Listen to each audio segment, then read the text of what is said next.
thee, O my God.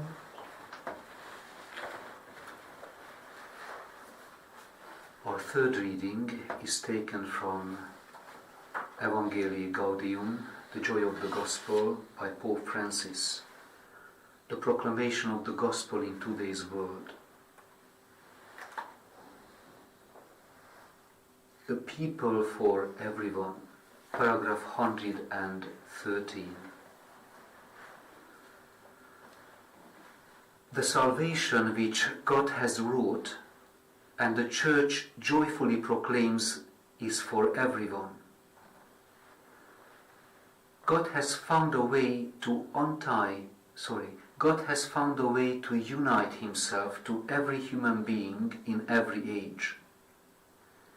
He has chosen to call them together as a people and not as isolated individuals. No one is saved by himself or herself individually or by his or her own efforts. God attracts us by taking into account the complex interweaving of personal relationships entailed in the life of a human community.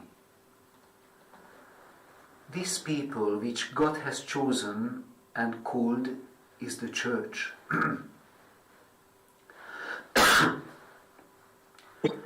Jesus did not tell the apostles to form an exclusive and elite group. He said, "Go and make disciples of all nations."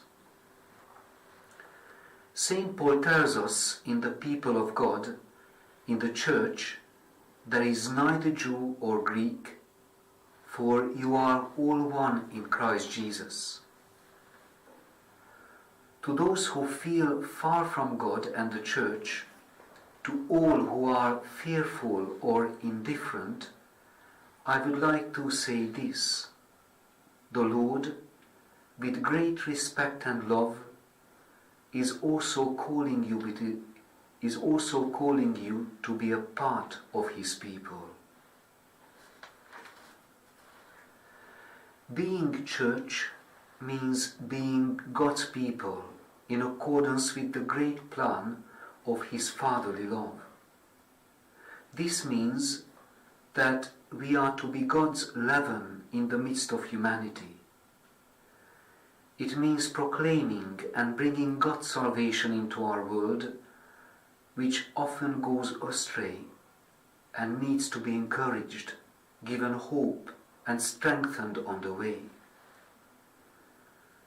The Church must be a place of mercy freely given, where everyone can feel welcomed, loved, forgiven, and encouraged to live the gospel life of the gospel. Encouraged to live the good life of the gospel. Here ends our third reading. Thanks be to God.